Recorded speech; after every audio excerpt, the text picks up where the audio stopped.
Last time on the Blondies MX5 World Tour. The engines are starting to rev. Lights are up, and there they go. They're off on round 3 at Lime Rock Park. Yao Freitas leads them out to the first turn. Yes, and surprisingly clean start. MJ, of course, is second currently in the championship. He's got everything to lose if he can't get up further on the leaderboard, Joe.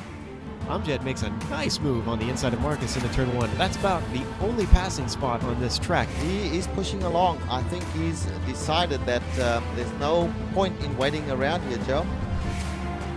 Bolin just got bumped. Tom goes off the track. Dexter inherits both positions.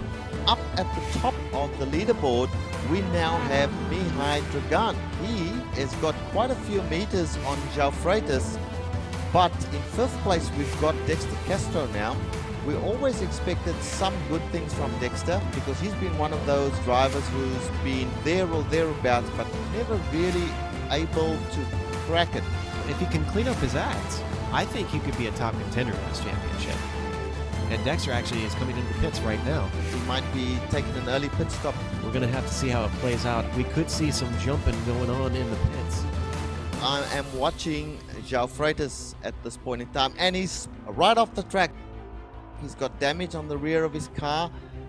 This could be the end of Joao Freitas, Joe. I would more expect these guys to try either something through traffic or into turn 1. As they come into traffic now, in fact, around the outside of turn 6, Marcus just goes clear past Amjad. Very, very smart driving from Marcus. And Arthur Chan just made a big mistake, though. Jer is right up behind him. Is he going to try and make a dive? They got a lapped car right there, and they're going to go 3 wide. Jer looks to the outside, but he's not going to make it there. Arthur holds on to his position. But right now, Guillermo Rato is pitting. He's parked. I'm getting word that he blew his transmission as he was coming into the pits. That's, wow, interesting turn of developments. Amjad Yaman is in second. And I tell you, this is the battle we need to be watching right now because Dexter has got the bit between his teeth. Mihai has pitted. Then this is your 1st and 2nd place, Joe. But we could see Amjad take his 2nd win in 3 races, and both times through strategy. That's pretty incredible stuff. He's got Hiro Kanaya, one of our ephemeral back markers, in front of him currently, and he blocks Dexter coming through turn 6. This is gonna seal it, I think. That's the end. That's the checkered flag. It's done. Amjad has Checkered taken flag. his 2nd win. Dexter did a really good job, though. You know, I don't think we should discredit that drive at all. This is his very first podium. You know, also in 3rd, we've got Arthur Chan, who managed to hold off Dragon and Jer, who finished in 4th and 5th, respectively. Richard?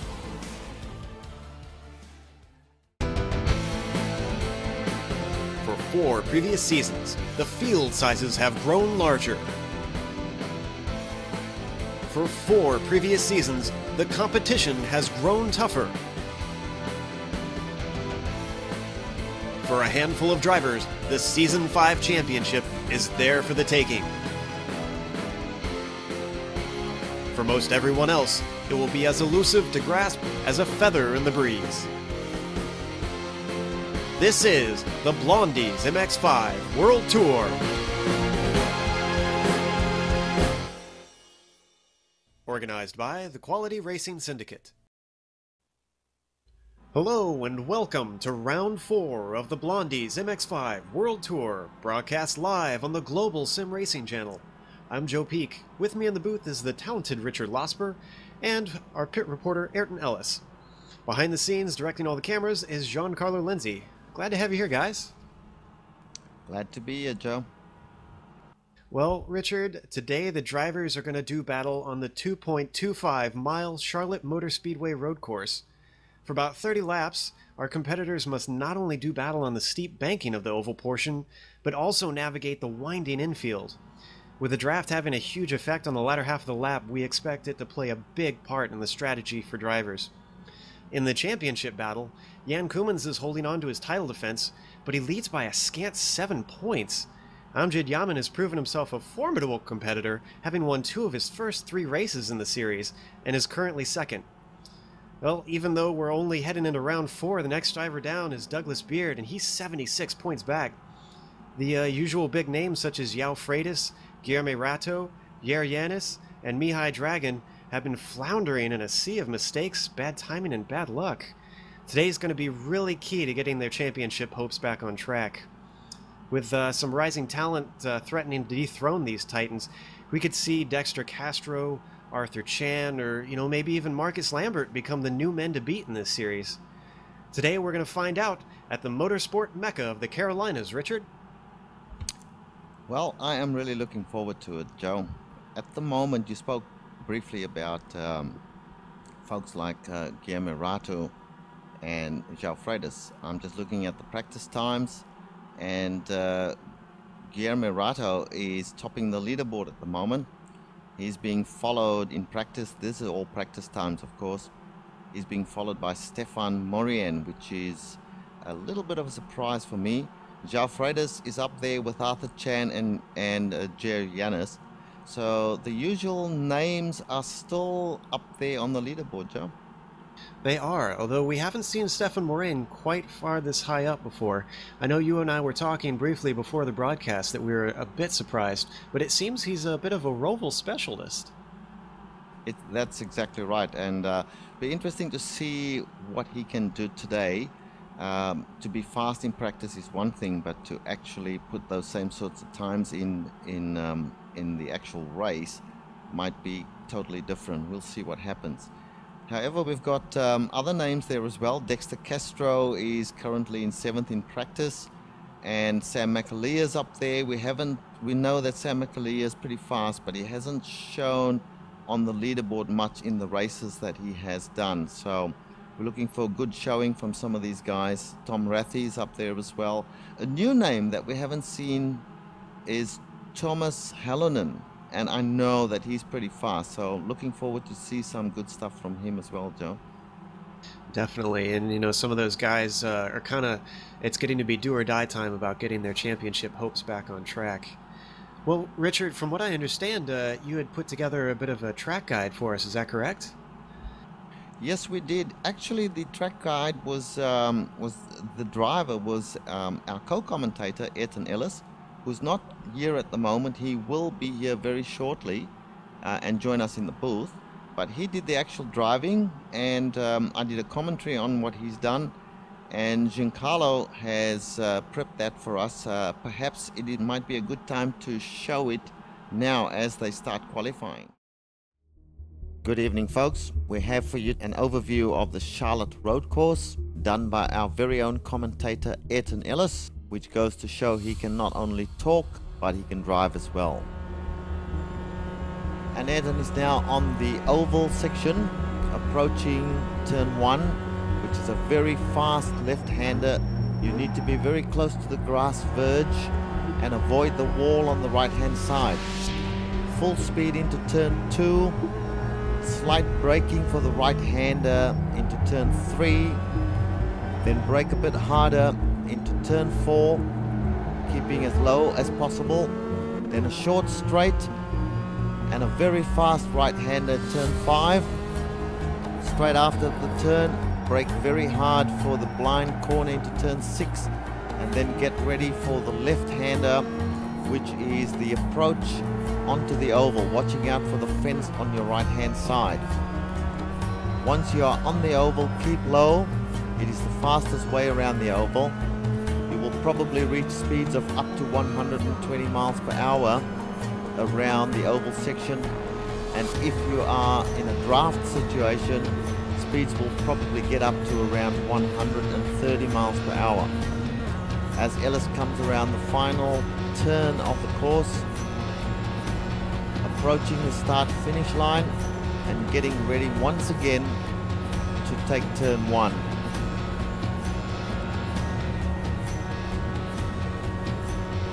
And there you have it, folks. A lap around Charlotte Road Course with Ayrton Ellis.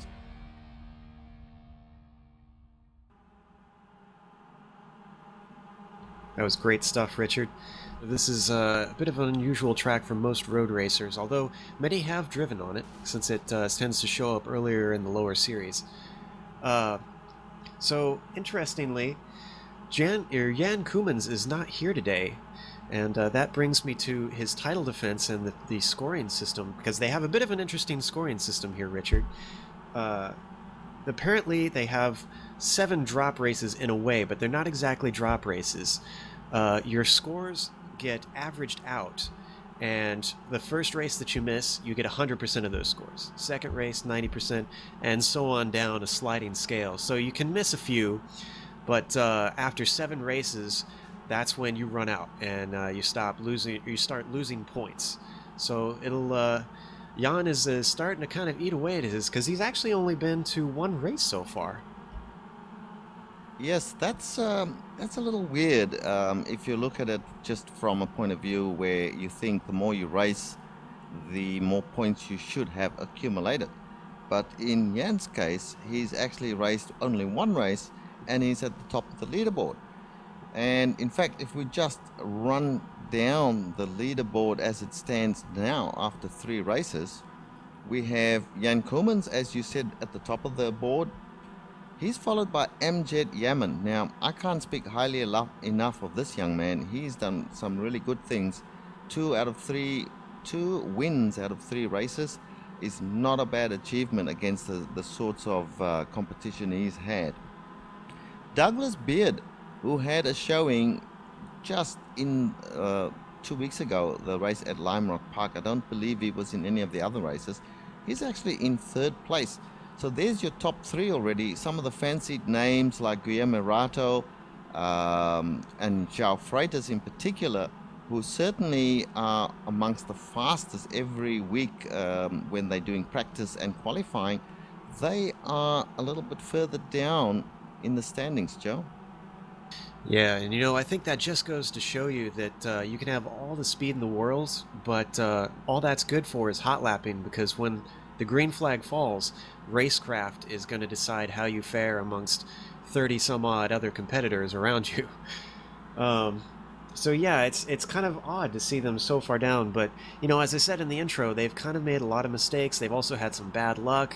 We saw on the intro video that I believe it was João Freitas got tangled up with a back marker 2 weeks ago in Lime Rock Park, which is going to happen, but he's got some time to try and make it work. So it looks like they're going to be getting... Are they into qualifying already, actually, Richard? Absolutely. The 8 minutes of qualifying has already taken place. As we were just mentioning a couple of seconds ago, João Freitas is top of the leaderboard.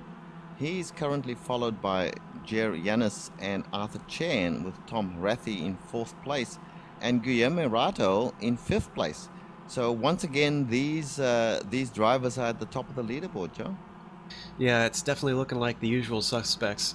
Behind them, though, we've got Marcus Lambert in 6th, and he's had a fair showing. He's another one that's kind of fallen victim of a few incidents of bad luck, but his strategy and racecraft is somewhat paying off.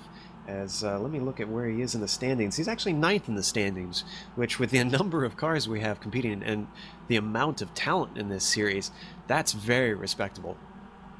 Absolutely. I find, just from my own experience in the iRacing service, it is not all about speed. I mean, you've proven that a number of times. It's all about knowing when to be fast and when to back away from potential problems. And another name for that, of course, is racecraft. And some people have it, and some people are just hard chargers. They don't know when to back down, and those are the ones who have the so-called bad luck, Joe.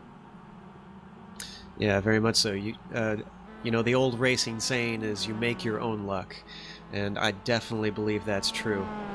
Well, looking at the leaderboards here, as you said, João Freitas is currently leading, and it looks like we have a few guys actually who might be waiting in the booth. I'm checking to see if anybody is out of their car and maybe willing to talk. I see Arthur Chan is out of his car, and he's got some laps down. In fact, he's currently 3rd. Should we bring him in and see if he'd be up to talk about how he expects the race to go? Love that. Love to have a few words with Arthur. Arthur, can you hear us? I can hear you, no problem. Arthur, you're currently sitting 3rd in qualifying here. We've got, it looks like about 5 minutes left in it. What are some of the key factors that you think that's going to help people get up to the front today? Well, I think I have to say that my qualifying position is a bit of a classic case of qualifying out of position. I caught a really big draft off of Dexter Castro just out of coincidence. It's nothing we arranged, but I'd have to say I'm probably qualified somewhat with the quicker guys, so it's going to be a bit of a struggle for me to keep that place in the race. I think, yeah, the draft is going to be a big part of it. Do you think... Are you saying that it's going to be a big part in the race as well as in the qualifying? It's hard to say. I mean, I think at the very top of the field, the quickest guys are quite a bit quicker than everyone else, so they will probably choose to partner up and draft just to get some space between them in the midfield. I'm sure you're going to see a lot of interesting passes going into turn 1 and probably a bit of carnage as well. Last week we saw early pit stops kind of play into the hands of a few people. Do you think that's going to be the strategy this time around? Do you think things are going to be switched up around here? I think it's going to depend how the traffic plays out. In my particular case, I'm sitting on 2 penalty points, and depending on what happens in the first 10 laps, I may even choose to take my voluntary pass-through just to clear that penalty. I think it's going to depend on really where you end up in the first couple of laps, whether you're stuck in a big group or not, and whether you think you're being held up. That's an interesting point brought up with those penalty points. Well, we're looking forward to seeing how you fare today. Hopefully you can follow up to last week's podium with another one. Thanks very much. I have to be honest, and I say I'm not optimistic, but I'll do my best, drive as clean as possible, and try and even up the score on those fences. They've gotten the better of me quite a few times in practice. A humble man to the end. Thank you for talking to us, Arthur. No problem. Thanks, Joe. Well, Arthur brought up a very interesting point with those penalty points, Richard, because they have a very interesting system. Would you like to talk about that a bit? Joe, that's your speciality. I might leave that one to you. I would like to have a word with Dexter if he's available. I noticed that he is in the waiting room. So, Giancarlo, if we can grab Dexter to bring him into the booth. I see he is there now. Dexter, can you hear us? Yes, I can. Hi, Dexter. Look, this is Richard. Dexter, your showing a couple of weeks ago at Lime Rock Park was inspirational to us commentators here, I must say. You delivered up to your expectations. So, what do you think about tonight?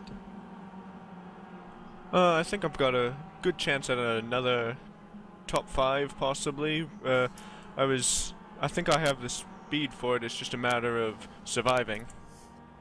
Yeah, that is so true. I tell you what, I've been watching the practice sessions, and it has been accident after accident, lots of carnage. The draft, I think, has everybody fooled. You're doing 130 miles an hour by the time you come into turn 1, so people don't necessarily take that into account all the time. However, I notice you're up to 6th place in the qualifying, so you're in a good position. Yeah, I finally got a good draft on a lap that was at least decent, so I think that's about as good as I'm going to get it for now. Yeah, well, look, it's a long race, 30 laps, 45 minutes of racing. Anything can happen, but we'll have both my fingers and our couple of toes crossed for you, because you are one of our favorites in the series. Joe and I have a little private bet on you, so you better live up to our expectations. Yes, you there? Yeah, thank you. Yeah, sorry, I'm having a little trouble here. That's all right. All right, Dexter, we'll leave you to it. Qualifying is almost finished, just about 2 or 3 minutes. And we wish you the best of luck, and we'll be watching.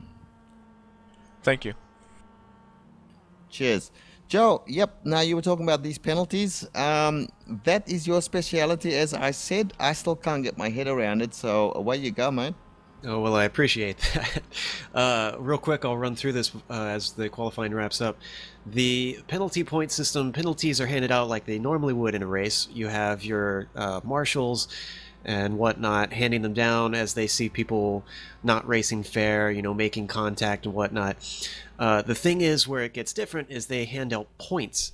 If you have 1 through 3 points, then you're safe. There's nothing happens other than you just need to watch out and make sure you're not racing too bad.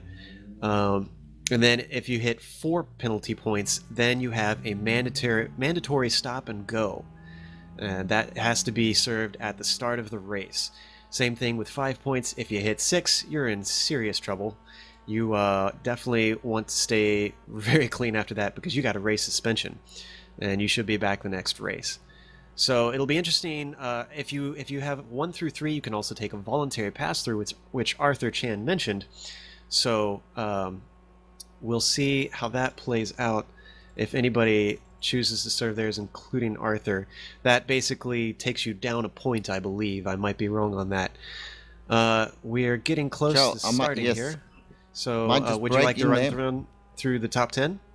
Yes, sir. We are about 3 or 4 seconds away from the gridding. At the moment, the top 10 looks like this. We have João Freitas in first position. He's followed by Yanis, and then Guilherme Rato. Sam McAleer is in 4th place, followed by Joseph Aero, who's obviously done a fast time late in the session. Arthur Chan is in 6th. Dexter Castro is in the top 10 in 7th place. Tom Rathie is another of the drivers that we see regularly in the top 10. Marcus Lambert is there in 9th place. And rounding out the top 10, we have Mikael Gustafsson. Joe? Absolutely. And let's see, that would be the 6th row. We have 11th, Stefan Moraine. 12th is Tuomas Halonen. 13th is Saba Valika Jr., who surprised us last week with a very good qualifying. Chuck Johnson, number 87, is 14th. Arcadius Tederix is 15th. Benjamin Lanouette in the number 1 car is 16th. Matthias Soini is 17th. Mihai Masesson is 18th. Jonathan Kier is 19th. And John Kueneman is 20th. I believe they will be starting any second from now. The engines are already revving. I'll get you to call the start, Joe. Yeah, they're reeling those engines up. The lights should be going out any second now, hopefully soon. Yeah, I can hear them revving them. This will be interesting to see how this first corner plays out. It tends to get a little crowded into here, even on the first lap. It does remind me very much of Daytona, the entry to that first corner, Joe. Yeah, it's very tricky braking. You want to take it as fast as you can. We're seeing the cars get those little MX-5s spooled up. 10 seconds, 8 seconds. Lights are coming out.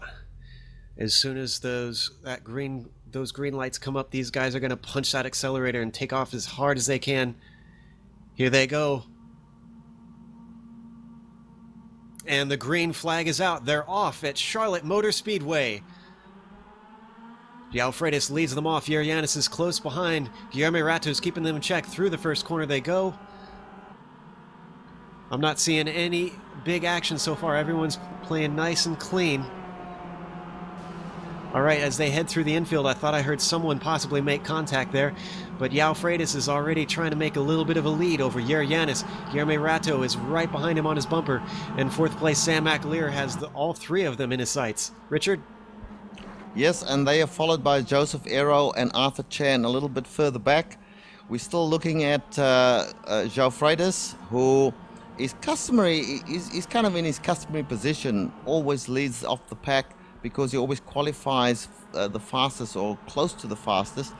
But now we're getting onto the oval section, and Sam McAleer is making a move on, is it? Yes, I believe that is Guilherme Rato is making a move on. So if he can pull this off, he'll be up to 3rd place, Joe. It's still very early on. We're only on the first lap, and already Sam is thinking about trying to work his way up there. I did see we had a little bit of trouble back towards the back of the pack, but I couldn't make out who it was. Someone spun in that fast right-hand kink on the infield. Sam is looking to the outside of turn 1 as they come up to cross the line. Guillerme is gaining on J.R. Janis, though, under braking. So is Sam McAleer. In fact, he's right on the outside of Guillerme Rato, but he's not quite close enough. That's very tricky. There's that outside wall, that corner wall is right there, and it's eaten plenty of drivers up in its day. And I'm watching just a little bit further back. Dexter Castro is still in 7th place, but he's charging pretty hard, and he seems to have pulled out a small gap from the 8th place guy. In front of him, he's got it all to do as they work the infield at the moment. 7 cars, not much between them at all, Joe. Definitely. You know, it's interesting to see that they've already pulled out. I think you're going to see a lot of pack racing like this. Like we said, that draft is going to be a huge factor. If you can stick with the guy in front, it's going to keep you together, and that's, I think, going to be key. The real question is, as it gets to the end, are they going to start hanging back and wait for that last lap to get the draft and you know, snipe them at the end, maybe do it a little bit NASCAR style? Yes, and we have to remember that, of course, pit stops come into play in all of these races. They're limited by fuel. I think they only allowed 3.6 or 3.8 gallons of fuel, which means that everyone has to make at least one pit stop. So that'll come into play later on in the race as well. As we see now, Sam McAleer, look at, and we have a spinner. We have a spinner. Arthur Chan has spun his car. Dexter Castro passes him, and we are now down to 4 or 5 in the lead pack. Poor Arthur Chan. He so rarely gets a good race, it seems like. But it seemed like he was by himself. I didn't see any contact, so that might have been his own doing. Yes, that's correct. He seemed to go down onto the apron, and it might be that the angle of the apron tricked him up, and that's why he spun his car. But at the moment, we still have João Freitas in the lead. J.R. Janis is in 2nd place at the moment, which is, he's always a strong runner, but he's a bit higher up early on in the race than he's been in the previous races. The interesting one that I am watching is Sam McAleer. We haven't seen much of Sam previously. He hasn't contested all the races, and the one that he did contest, he didn't do too well in, but he's up to 3rd place at the moment, Joe. Yeah, Sam is spoken very highly of by the other drivers. When we've spoken to them, a lot of them have mentioned his name amongst the, you know, here's the hot shoes that you got to watch out for. In fact, you know, in the preseason, everyone kind of expected him to be up there challenging. His lack of presence is probably what's hurt him so far, but maybe he can make up for it here tonight as he closes in on J.R. Janis in 3rd place. Yes, another little surprise package is Joseph Aero. Now, you will remember that Joseph Aero came up in the statistics as being the driver who's competed in just about every single race. I can't remember whether he was in the last race at Lime Rock Park. I think I believe he was. There, that would, if he was, then he has not missed a race. This would be his 50th race, which is quite a mark. And to see him up in 4th place is pretty good. And Arthur Chan, who was there, has probably dropped a whole number of spots now. I'm looking to see where Dexter is from these 4, but he's a little way back, so it looks like these 4 at the moment are the ones to be watching, because they have a pretty close battle here, Joe. Yeah, that top 4 are all kind of keeping in touch with each other, just like we were saying. And, well, not quite. It looks like it's actually... Oh, yes, it is a top 4. I apologize. So, you know, one of the things with this pack racing that I'm curious about, with strategy, usually you want to do the opposite of what I would think guys are going to do here, as Guillerme Rato has started on Sam McAleer, but he's got blocked by J.R. Janis in 2nd. They're looking to go 3 wide, and it's early in the race. Sam wisely backs out of it. Guillermo, though, still wants a position. He's trying to get up into 2nd place. In fact, he's got the inside line. He's probably going to have it if he can just get ahead of J.R. J.R.'s not giving up quite yet. In fact, now he's under threat from Sam McAleer. Sam goes clean by through the infield. Sam moves up to 3rd, and Guillermo Rato moves up into 2nd. Yes, unfortunately, the big loser there was Guillermo, or was... No, sorry, that was that João Freitas? So let's look at the leaderboard. So we've got, no, João Freitas still in 1st place. J.R. Janis was the loser out of that, and now we have Sam McAleer in 3rd, and J.R. Janis still up there though, Joe. Yeah, he's still in it. It's only lap 5, so there's a long way to go still. But he did lose 2 positions. It could be just that he's trying to play the patience game, just wait it out and let those guys make the gutsy moves early on. As we've seen in this series with so many cars and usually on smaller tracks, you kind of just want to stay out of trouble, keep it clean, you know, keep your nose clean through the whole race, and you can be there to pick the pieces up at the end of the race. That's right. Now I'm watching Arthur Chan once again. He seems to have picked the pace back up again, and he's currently in 6th place. So he is charging, and he's not out of it by any means. I'm looking for Dexter Castro. I'm not seeing him just at the minute, Joe. He's currently chasing down Marcus Lambert. In fact, he's right on top of the rear of Marcus Lambert. They're heading into the infield currently, and Dexter's taking a little bit of a peek. That's a fast corner there. It's kind of a braking zone for the next one, so it's not really quite a place to pass unless you're truly gutsy. He wisely backed out of it. He's currently got Marcus not too far ahead of him. You know, I was talking a little bit earlier while we got a chance about the pit strategy being just slightly different. With it being pack racing, I think what you're going to see is a lot of guys that will try and pit with someone in front of them.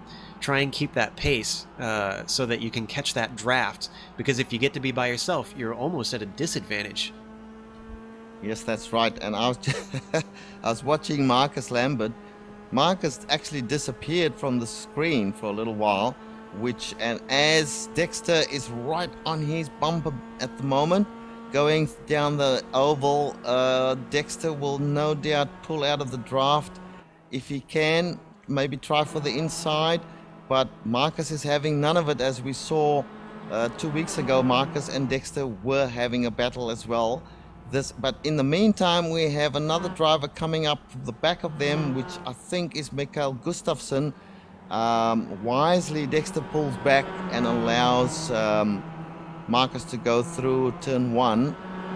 If he had kept on his bumper all the time, there could have been some nasty things happening there, Joe. I think Dexter was actually trying some NASCAR-style racing there. He was trying to bump draft Marcus to pick up the pace. You know, I have to admit, I've never tried that in these MX-5s. I have no idea if it works. The way that Joseph Arrow closed up on them towards the end of the lap, I suspect it wasn't doing what he had hoped. Right, so that was Joseph Arrow that's caught up. It seems like my leaderboard screen is out of whack at the moment, but no matter.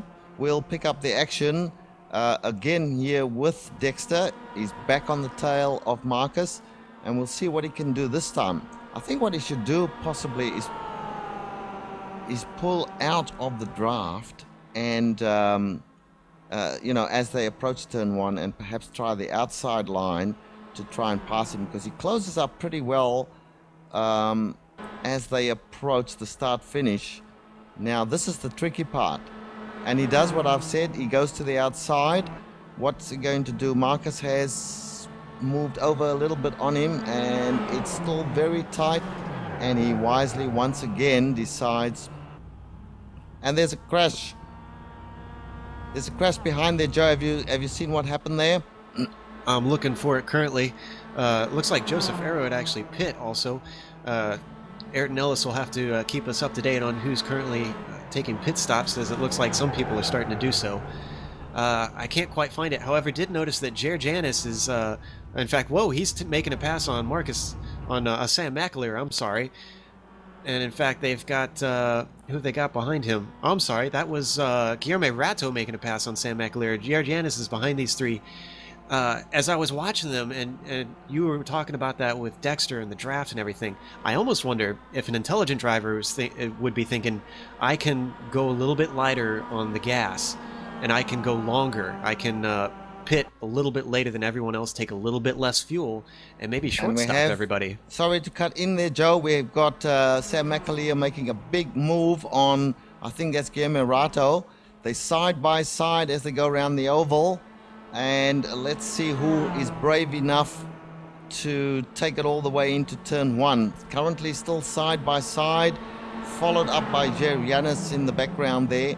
And I think Sam McAleer once again thinks that discretion is the better part of valor and allows Guillermo to go into turn 1 before him.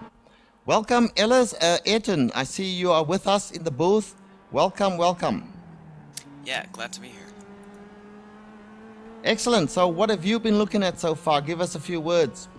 Yeah, I've just been following you guys around. Definitely a lot of excitement, a lot of fast drivers in the field. The top 4 guys are very close in speed, and a little disappointed to see Dexter drop back a little bit, because I think he actually had the pace to keep up with those guys. The crash that you were talking earlier with Arthur Chan, that was actually a bump from Dexter in turn 1, which caused Arthur to spin in turn 1, just because you guys seemed to think it was a spin. That's interesting to find out. We must have missed that. So, once again, Arthur, we've seen him have that in other races as well, just be at the wrong place at the wrong time. The person behind him didn't know how to brake it hard enough. So we were talking about this battle here. I believe we're still following the race between not Marcus Lambert, I keep calling him that, is Sam McAleer. I'm sorry, Sam. He's actually on the outside of Guilherme Ratto once again, and this is for second place, ladies and gentlemen. They're heading towards the first turn, across the start-finish line. Sam was actually in front, but he brakes way early and lets Guilherme back in front, but he's got a better exit, and this could be his strategy. I noticed he was getting a better exit in the other laps. In fact, yeah, that was a really smart move. He's pretty much clear past. Guilherme doesn't really have an answer through there, although he's trying. In fact, he's trying to stick his nose on the inside through that infield, but that's compromised his exit, and Yeryanis is on the outside, Richard.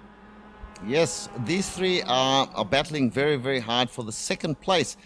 But what it's done is it's given João Freitas the opportunity to skip away from them, and he currently has a quite large margin, quite a large gap to these 3, because they have been battling intensely.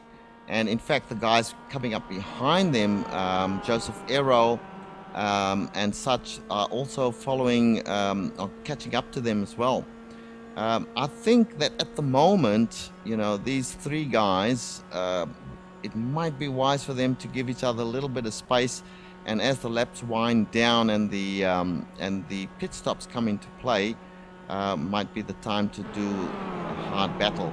But of course, you know, the blood flows to your head, and all you see in front of you is the opportunity to overtake somebody, and to hell with it, I'm gonna go for the position, you know? What do you think, Ayrton?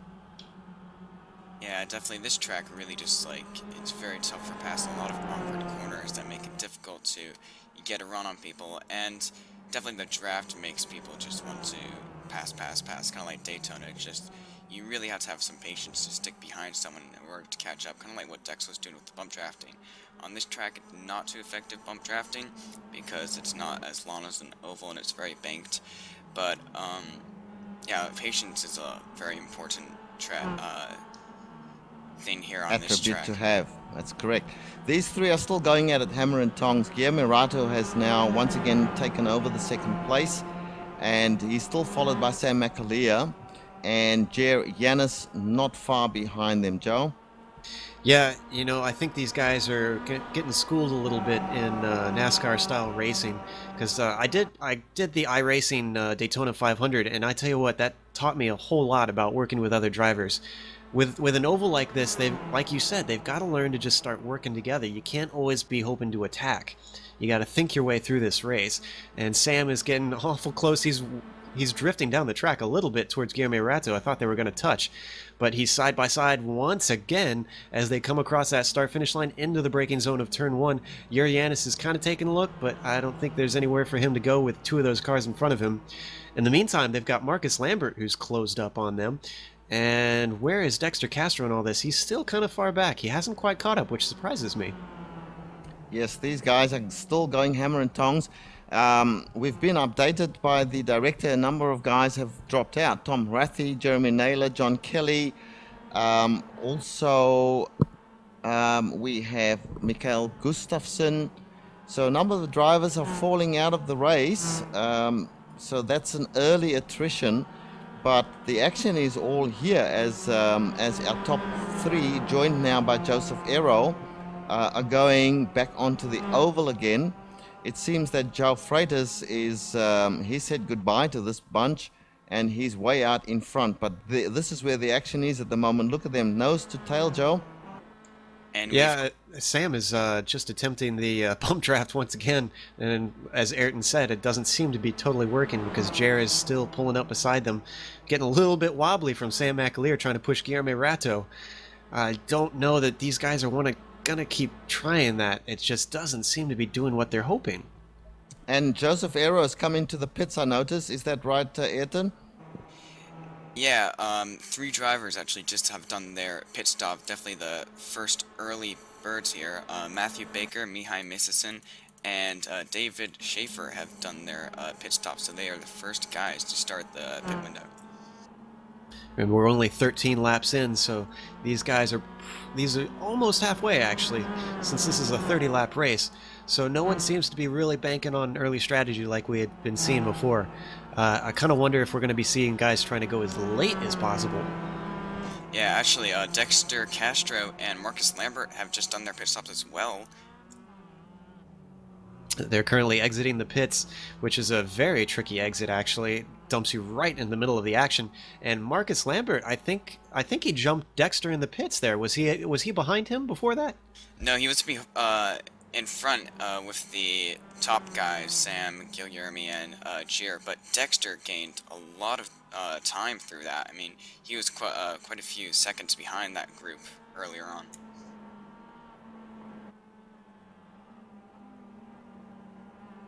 Well, it sounds like that Marcus had a 17-second lap, from what I understand, and then Dexter had a 13-second pit stop, not lap. That'd be an amazing lap.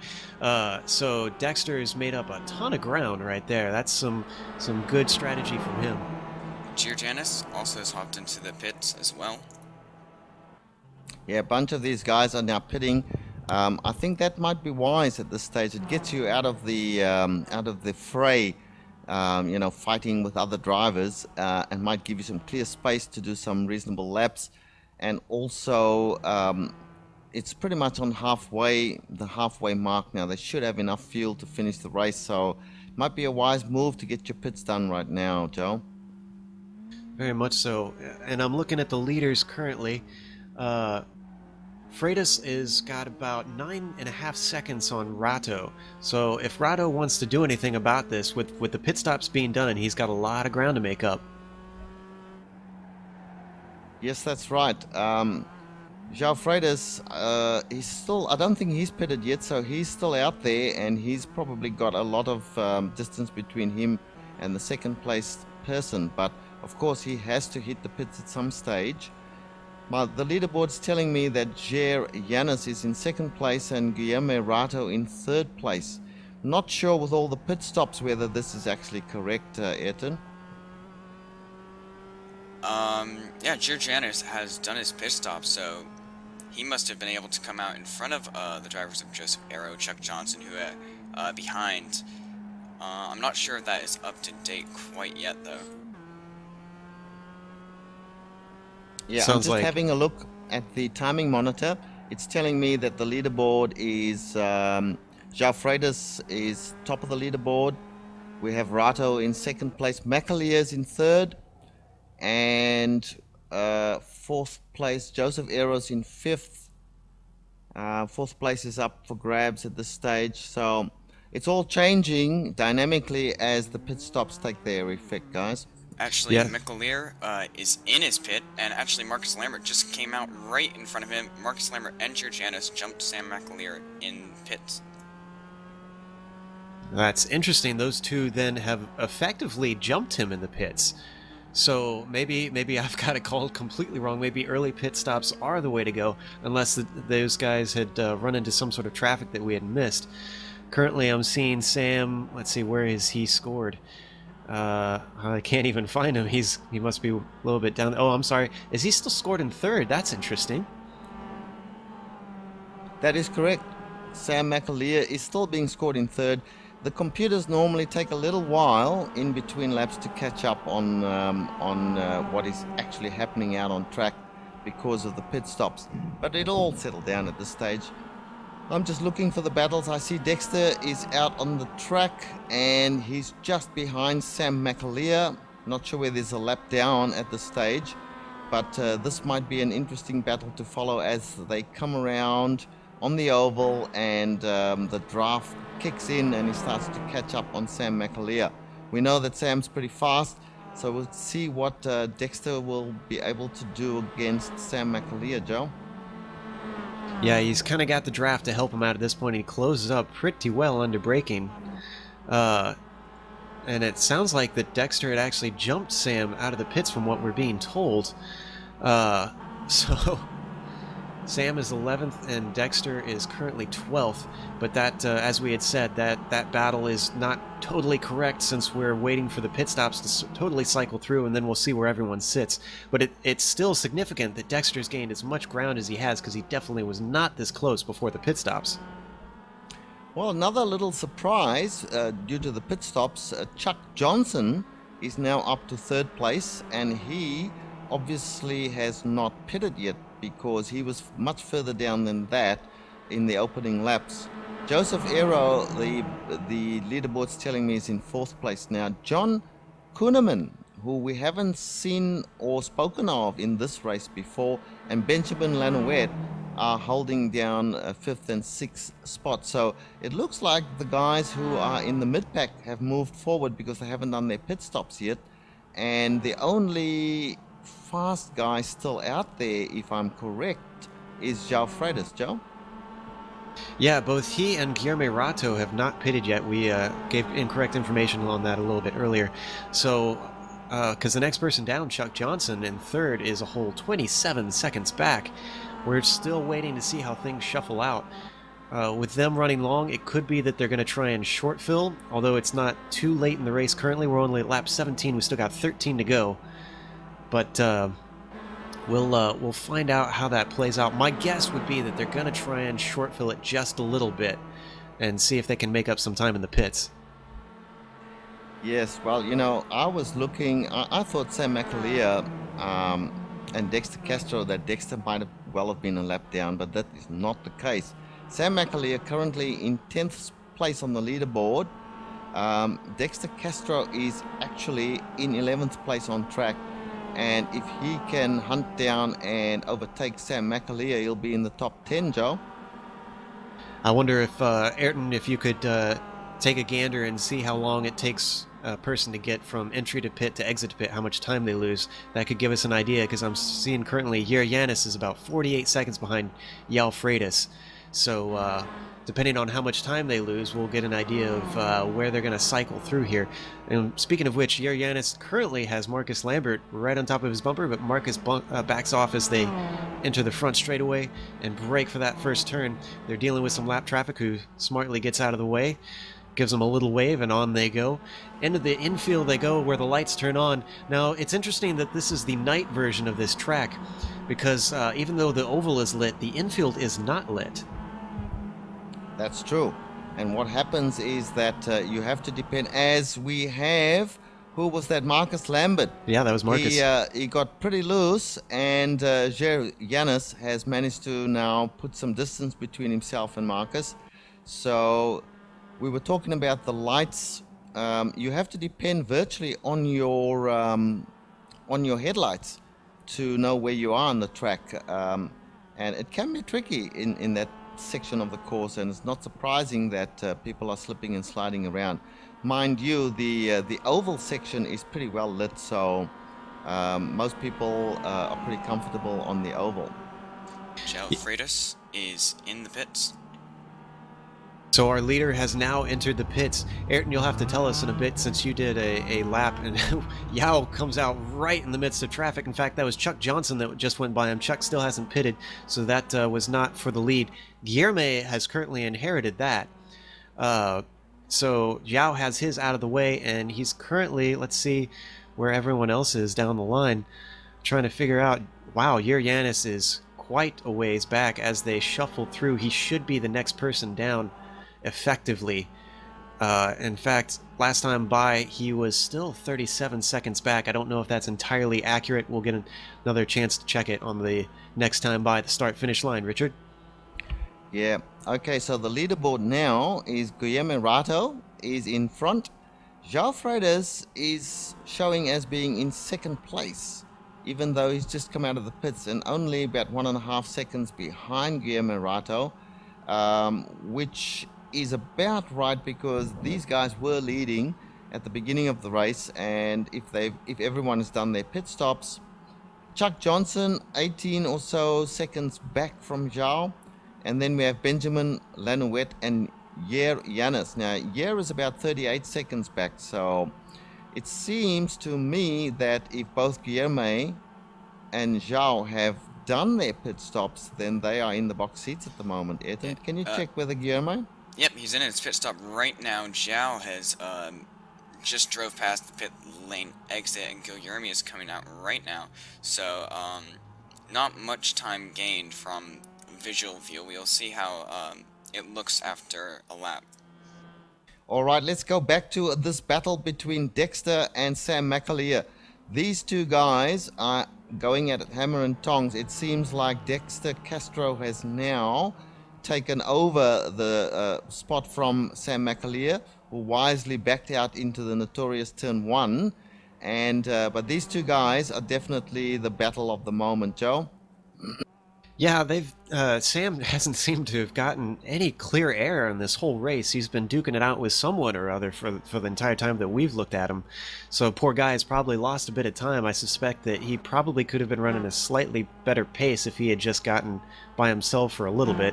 Although as I say that, I've contradicted myself because the draft could have helped him as well. We'll find out as he dukes it out with Dexter here coming onto the oval. That's right. Dexter has a few yards on him now.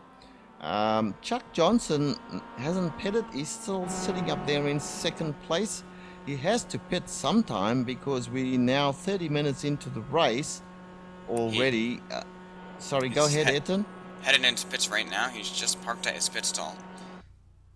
Excellent. So that means that everyone in the top 5 or even 10 have now pitted. I'm not too sure about John Kueneman and Benjamin Lanouette, but certainly João Freitas has pitted, and he is in place number 1.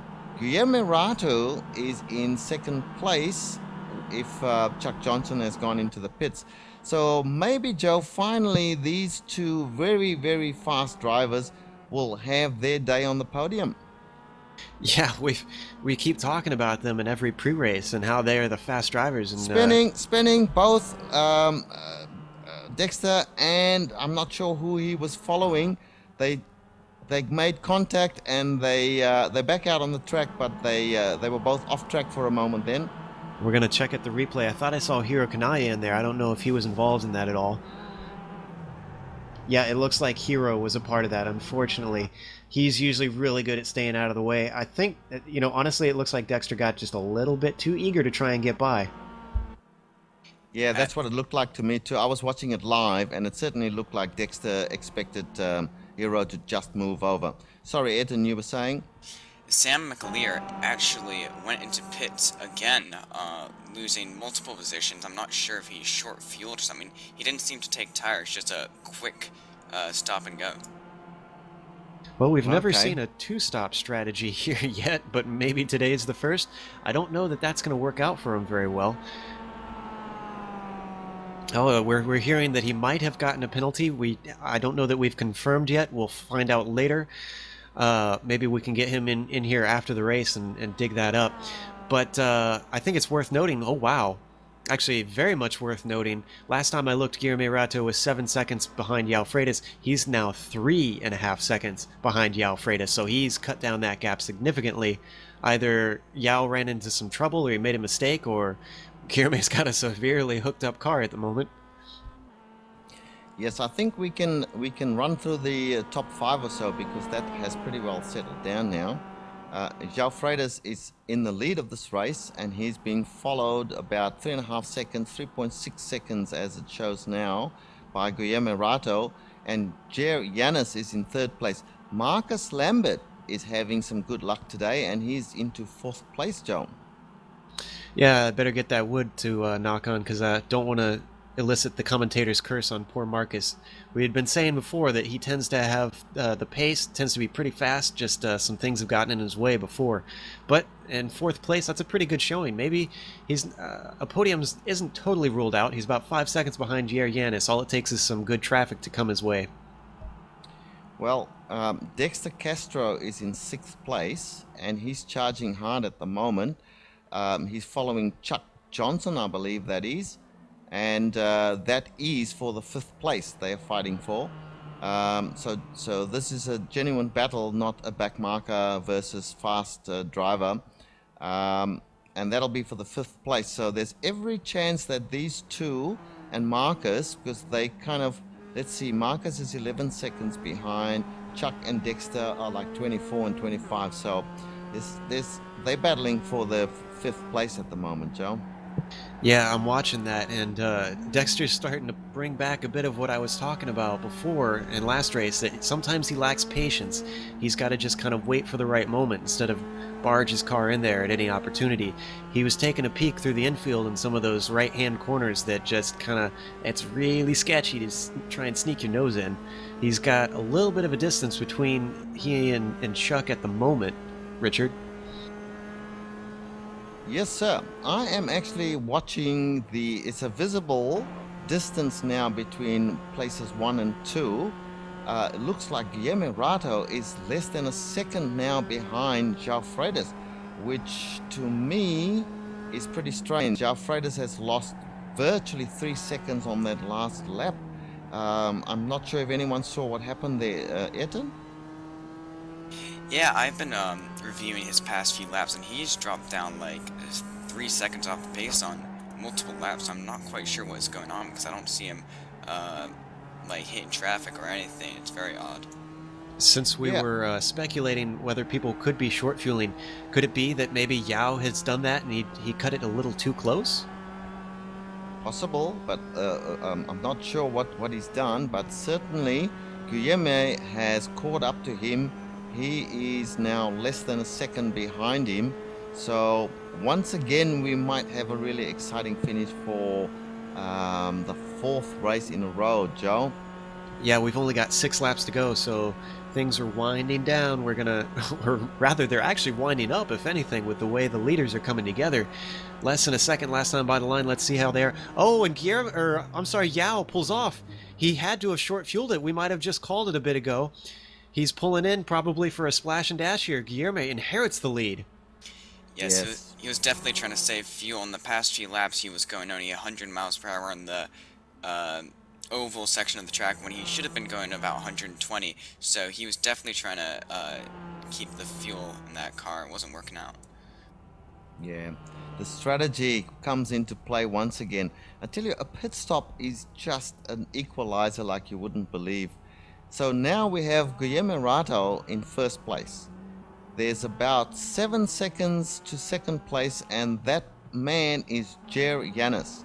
Marcus Lambert is on the podium at this point in time. If he can keep it together for the rest of the laps, he's about 10 seconds back.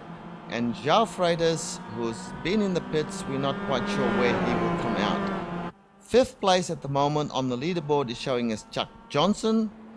Benjamin Lanouette is in 6th, and 7th place is John Kueneman. So not sure what's happened there. Joseph Aero, Dexter Castro, what has happened to these guys, Joe? You know, you were just talking about the importance of strategy, and I suspect that's what happened to these guys, is they just called it a little bit wrong, and that's going to shuffle you down the order. João Freitas, interestingly, has come out in 4th place. He's a bit of a ways back from Marcus Lambert. He's going to have to really book it to catch him because he's about half of the oval away from him. So there's a decent amount of distance.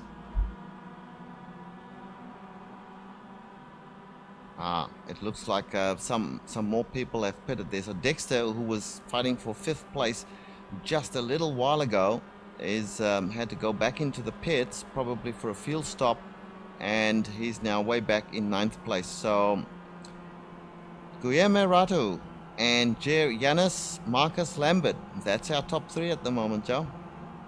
Absolutely. It sounds like Dexter's actually even farther down. He's currently 17th from what the information that I'm getting. But Guillermo seems to have called this just right, as long as he doesn't also run out of fuel. We've seen a number of guys today take their 2nd stop when I don't think they expected to do so. Which is kind of strange. I mean, it's a 45-minute race. You would think that 3.8 gallons of fuel or 3.6 gallons of fuel is enough to get you, and we've seen it in past races. It can get you way past Guilherme the is midway pitting now mark. too. And Guilherme is pitting? Is that what I'm hearing? Yeah. Guilherme is pulled into the pits as well, so maybe these top runners just simply are sucking up the fuel a bit too fast. Yanis, he's going to inherit the lead. He comes across the line right now as he goes by the pits. Guilherme slowing down to his spot. Through the first corner, Yair goes. I'm wondering, we keep saying, you know, people are picking up the first position, but is anybody going to have the fuel to make it to the end of this thing? Ha! I tell you, it's a race of surprises. Yanis now in the lead. Marcus Lambert no doubt will inherit the second place, and João Freitas is back in third. Yeah, Yao is definitely booking it. In fact, he's right behind Guilherme Rato, so Guilherme actually jumped him in their possibly unintentional pit stop, unless they intended to do a two-stopper. I doubt it with only 3 laps to go. So yeah, Yao could still be fighting for the... that would be the battle for 4th and 5th, I believe, currently, between him and Guillermo. That is correct, and we have Chuck Johnson in there in 5th place according to the leaderboard, Joseph Aero in 6th place, and Benjamin Lanowet, who can best be described as a mid-pack runner from the past races that we've watched, is in 6th place, Joe, or 7th place, sorry. He's done a fine job of doing what I was talking about earlier, just keeping it clean, keeping out of trouble, although I see a bit of a damage on his right rear, it looks like, so he's been in the wars somewhat. But, you know, he stayed out of it enough to at least work his way up to 7th with 3 laps to go. So if he can make it to the end, then he is doing pretty nicely to grab a whole chunk of points for the championship battle. That's right. And that's what we got to keep in mind. That's what it's all about. It's about the championship. And, you know, you've got some really smart guys like Jan Kueneman, who turns up for 1 race out of 4 now, and is still leading the championship, Joe. Well, he can't keep doing that forever. It might be that these are some bad courses for him, or he might just have real-world obligations. We don't know. Well, I'm looking back at Guillermo and Yao, and Guillermo made a mistake. The battle is on. In fact, his car is blinking a lot. He might have a connection problem. He's let Yao by. He literally pulled over and just let him by. I suspect that he's having problems with his internet connection. Well, that's right.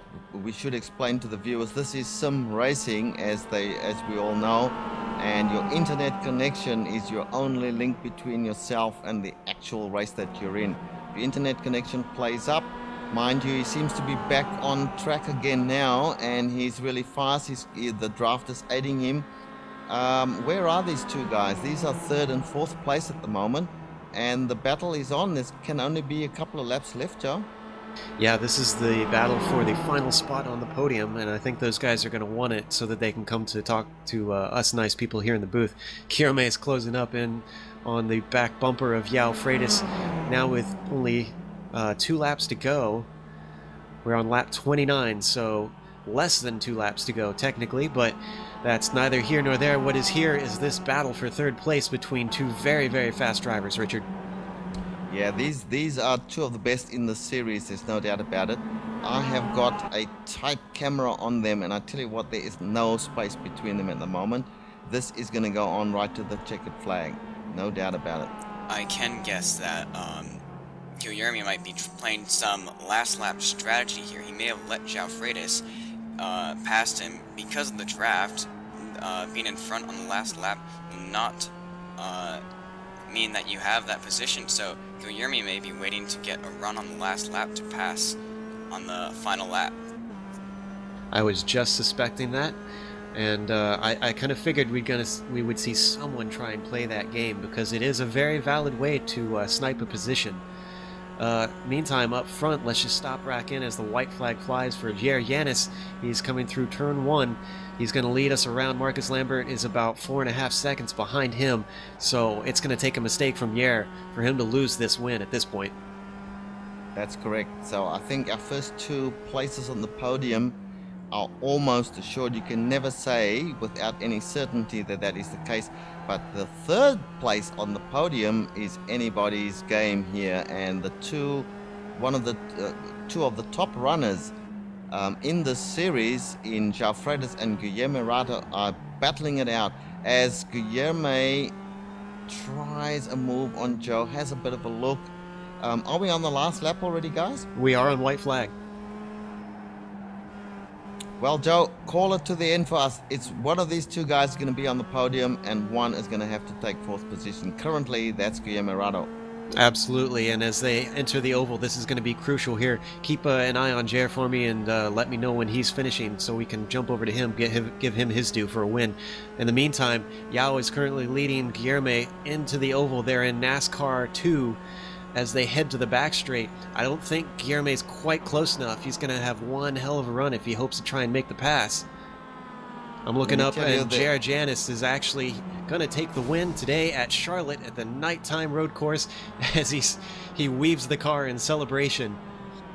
In the meantime, I'm looking back, heading through the final corner. We've got João Freitas leading Guilherme Rato still. Guilherme is really closing up. Here's where the draft comes into play. Here's where the draft comes into play. Has he got enough to get him? They touched on the line, but I do believe João Freitas has done it. João Freitas has got the third place. Yes, I was very tight for Yao. He was probably biting his nails at the line there. In the meantime, Marcus Lambert did pull off a second position. Excellent podium from Marcus. We did expect good things from him, and he delivered. Chuck Johnson, in the meantime, Mr. Late Strategy there, he took home a 5th place, and Joseph Arrow took home 6th. That's correct. And a couple of the minor places, John Kueneman, whom we haven't seen or heard of at all during the race or in previous races, he's in 7th. Mihai Messerson, he's in 8th place. Stefan Morian has just quietly slipped into 9th place. And Arthur Chan, who we didn't see for most of the race, apart from the very beginning, rounds out the top 10, Joe. Yeah, Arthur ran into some trouble early on that we saw, and it doesn't seem like he was ever able to recover after what was, I believe, a 3rd place start. Well, behind them, in 11th, we've got Matthew Baker. 12th is Benjamin Lanouette. 13th is Peter Yurza. 14th is David Schaefer. 15th is Jonathan Keir. 16th is Matthias Soini. 17th is Dexter Castro. 1 lap down. He must have run into some trouble as well. 18th is Scott Malcolm. 19th is Lowell Jewell. 20th is Hiro Kanaya. Louis Baboni brings in 21st. Bill Zahn is in 22nd. 3 laps down. Henry Canant is 23rd, 4 laps down, and from there on down, I think we've either got cars who didn't finish or ran into severe trouble. We've got Sam McAleer 24th, Andy Morgan 25th, Saba Volika 26th, Jeremy Naylor in 27th, Tom Ratje in 28th, Tumas Salonen in 29th, John Kelly in 30th, Mikael Gustafsson in 31st, Claudio Klima in 32nd, Arcadius Tedderix in 33rd, and Kelvin Stallings in 34th. To round them out, 35th is Jan Koemans. Oh, I'm sorry, Jan Koemans didn't actually race today. He must have stopped in momentarily. So Kelvin Stallings is our final position in 34th. And folks, we do apologize. We put the standings up on the screen for you to have a look at. But it seems to me that iRacing is not playing nicely with us at the moment. We noticed this in an earlier race as well that was broadcast by another broadcast station, that right at the end of the race we don't seem to have the results showing properly, so we apologize for that. However, our good friend and commentator Joe Peak has called it all for you. So a great race, and we'll take you back into the booth, and hopefully we get an opportunity to talk to some of the contenders. Joe? Yeah, it looks like we've got 2 of the 3 podium. Currently, we're waiting for Jer Yanis to come in, but in the meantime, let's talk to our 3rd place finisher, João Freitas. Let's drag him in. João, can you hear us?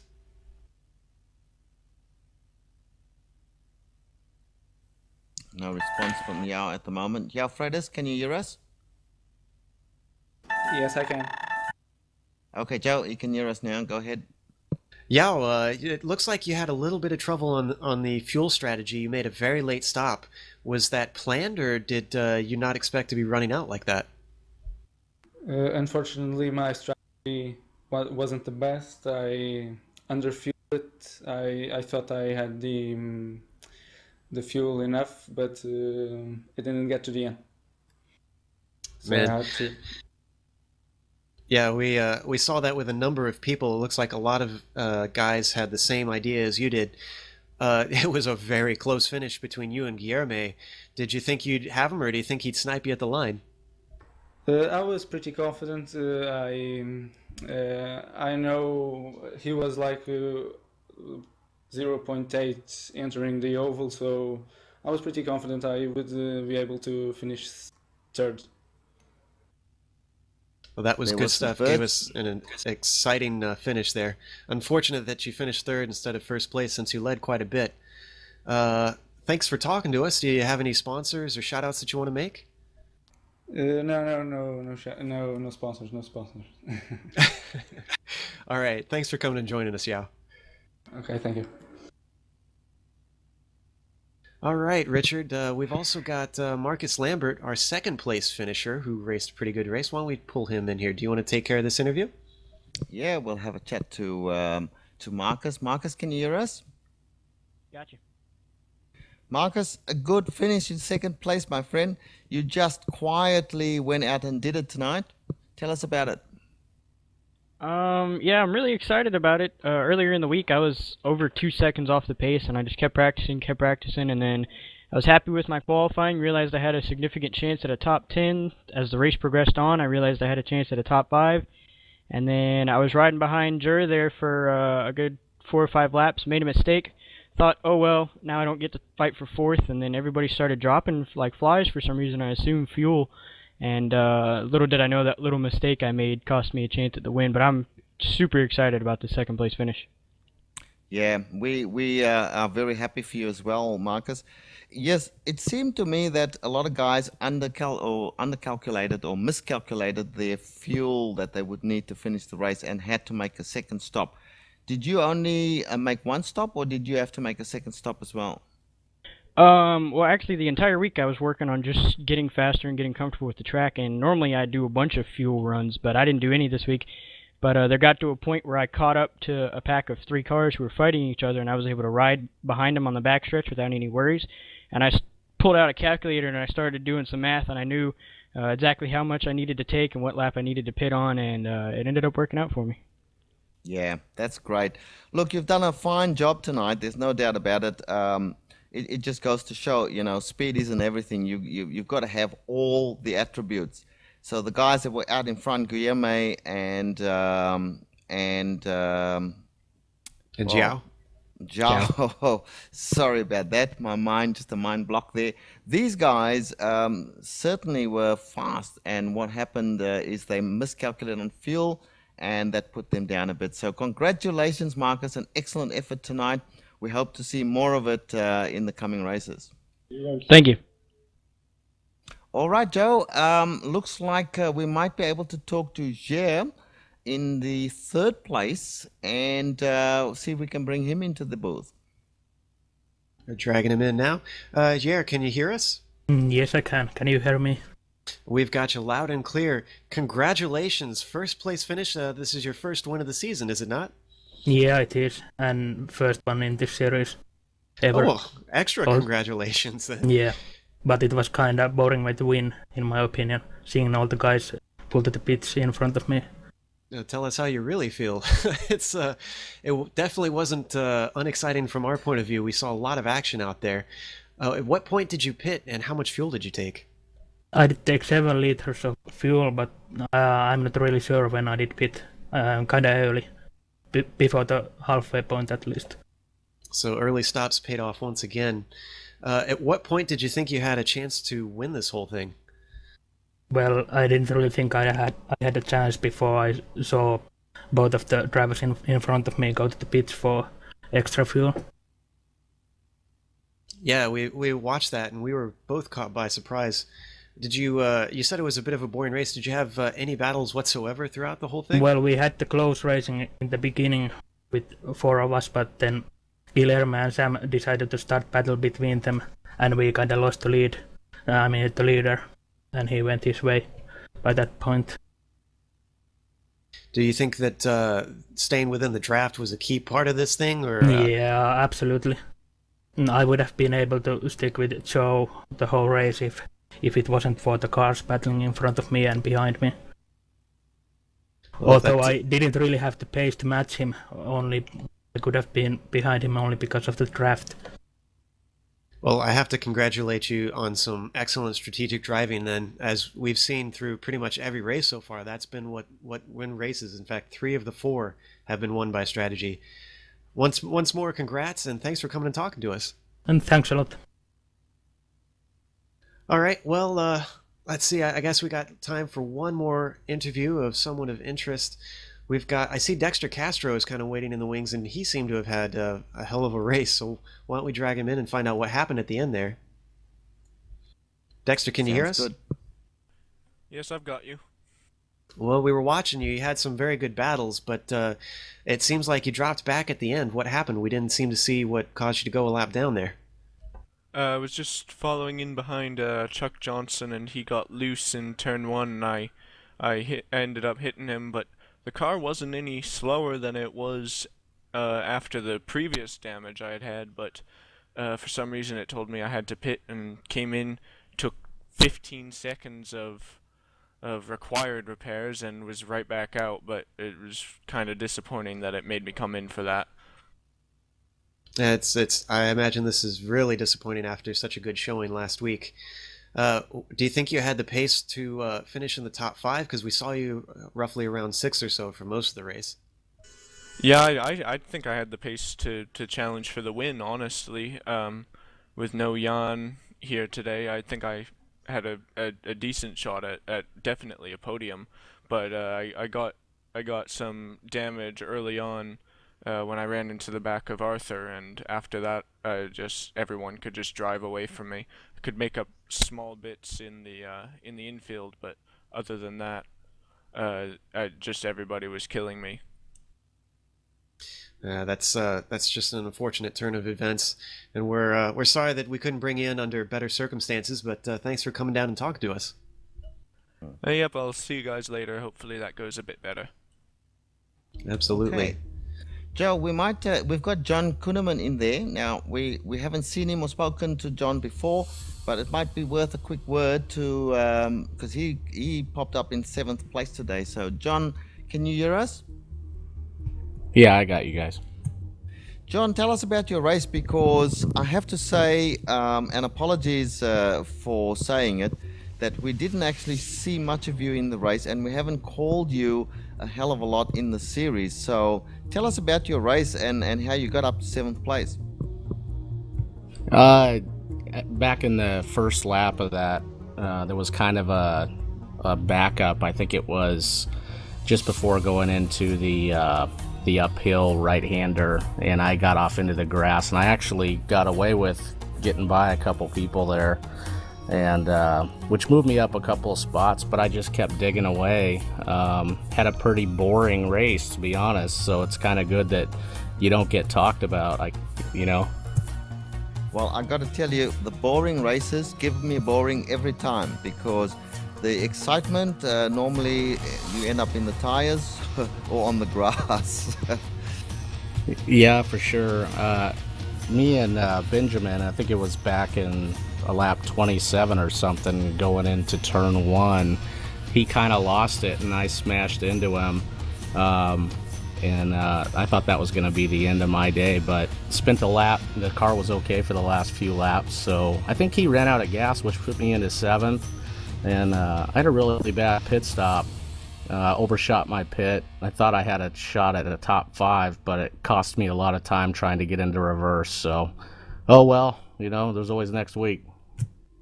Well, that's right, and look, good luck and good driving today, for getting into the top 10. It's not easy when you've got 30 odd cars, 40 cars in some of the races. To get into the top 10 is quite an achievement, so congratulations on that, and we hope to see some more of you in future races. John? Yeah, I appreciate it, guys. Thank you guys for all that you guys do. I know it's a lot of hard work, and I'm sure everybody else feels the same, so hats off to the broadcast, and thanks, man.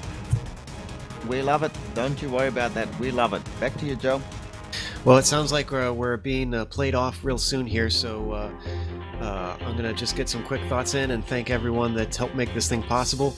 It was definitely an interesting race today. We saw fuel strategy become crucial in this race, which hasn't really played elsewhere as much. But Janis called it perfectly and took the win. Awesome on him. We all want to thank our sponsor, Blondies, for putting on the MX5 World Tour. It's a bar down in, I believe it's in California, and they air our broadcast. We can't thank you guys enough for supporting us. You guys really help make this thing possible. We want to thank iRacing.com for providing the service that we broadcast on. We have to thank XSplit because they are our streaming back end. Twitch TV, we thank you too, because if you're watching this live, that's what you're watching on right now. We also need to thank Audio-Technica, who we use for our microphones. Excellent stuff. I love mine. Elisa's Audio Technology, thank you too. Thanks to YouTube, Amazon, and Monoprice, who have helped us out with some of our equipment. Also want to thank Bill Zahn, the organizer of this season. This league in general, actually. He does a lot of work to make this thing happen. And Bill, thank you so much for all that you do to give these guys a chance to race.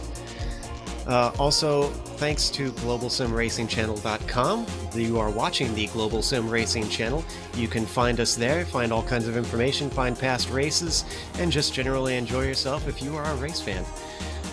Well, Richard, I also want to thank you for being my co-commentator today. It was a pleasure as always. Yes, sir. Also, thanks to Ayrton. He is our unsung hero, and thanks to Giancarlo, who stays behind the scenes and does a lot. Please join us a week from now. We're going to be back at.